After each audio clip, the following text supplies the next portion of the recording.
Hi friends, ನಾನಿವತ್ತು ಮಾಕ್ಳೆ ಹತ್ರ ಇರೋ ಭೀಮೇಶ್ವರ ದೇವಸ್ಥಾನಕ್ಕೆ ಹೋಗ್ತಾ ಇದ್ದೀನಿ.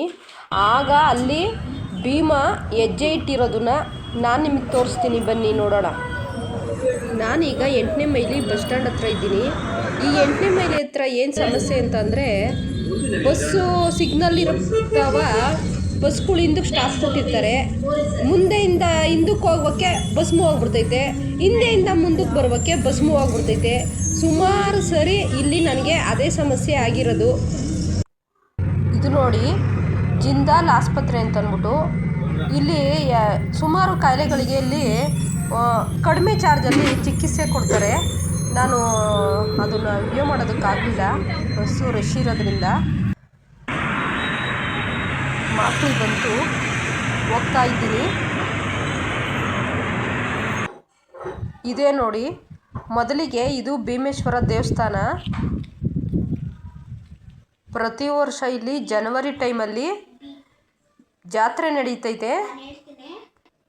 ಸುಮಾರು 20-25 ವರ್ಷದಿಂದ ಇಲ್ಲಿ 3 ದಿವಸ ಬೇರೆ ಕಡೆಯಿಂದ ಹಸುಗಳು ತಗೊಂಬಂದು ಇಲ್ಲಿ ಜಾತ್ರೆ ನಡೆಸ್ತಾಯಿದ್ರು. ಅಂದರೆ ಮಾರೋದಕ್ಕೆ, ಕೊಳ್ಳೋದಕ್ಕೆ ಎಲ್ಲ. ಇಲ್ಲಿ ಘಾಟಿ ಸುಬ್ರಹ್ಮಣ್ಯ ಕ್ಷೇತ್ರದಿಂದ ಇಲ್ಲಿಗೆ ಬಂದು ಇಲ್ಲಿಂದ ಶಿವಗಂಗೆಗೆ ಹೋಗ್ತಾ ಇದ್ರಂತೆ ಅಂತ ಆಗ ನಮ್ಮ ತಾತಿರು ಹೇಳ್ತಾಯಿದ್ರು. ಆದರೆ ಈಗ ಅದೆಲ್ಲ ನಡೀತಾ ಇಲ್ಲ, ಫುಲ್ಲು ಸ್ಟಾಪ್ ಆಗಿಬಿಟ್ಟೈತೆ. ವರ್ಷಕ್ಕೊಂದ್ಸರಿ ಜಾತ್ರೆ ಮಾತ್ರ ನಡೆಸ್ಕೊಂಡು ಹೋಗ್ತಾ ಇದ್ದಾರೆ.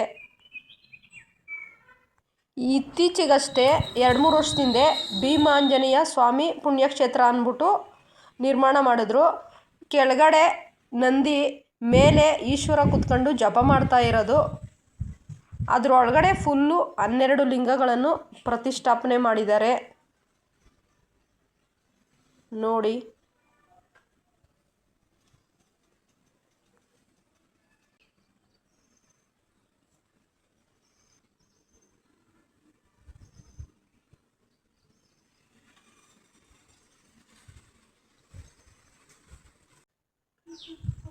ಇದೇ ನೋಡಿ, ಭೀಮ ಇಟ್ಟಿರುವ ಹೆಜ್ಜೆ ಗುರುತು. ಮೊದಲಿಗೆ ಇದೆಲ್ಲ ಇರಲಿಲ್ಲ, ಖಾಲಿ ಹೊಡಿತಾಯಿತ್ತು ನೋಡಿ. ಈ ಹಳ್ಳ ಕಾಣಿಸ್ತಾ ಇದೆಯಲ್ಲ, ಇದೇ ಭೀಮ ಇಟ್ಟಿರುವಂಥ ಹೆಜ್ಜೆ ಗುರುತು. ನಮ್ಮ ತಾತ ನಾವು ಚಿಕ್ಕವ್ರು ಇರಬೇಕಾದ್ರೆ ಇಲ್ಲಿ ಕರ್ಕೊಂಬಂದು ತೋರಿಸ್ಬಿಟ್ಟು ಕರ್ಕೊಂಡು ಹೋಗ್ತಾಯಿದ್ರು.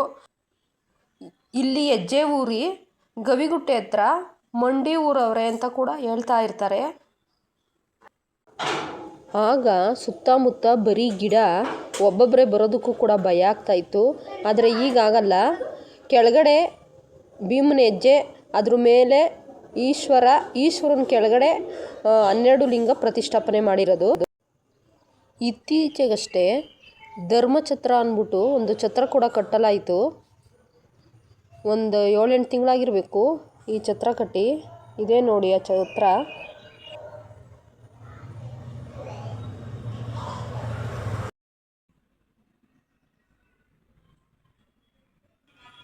ಸೊ ಇದಾಗಿತ್ತು ಇವತ್ತಿನ ವ್ಲಾಗ್ಸ್.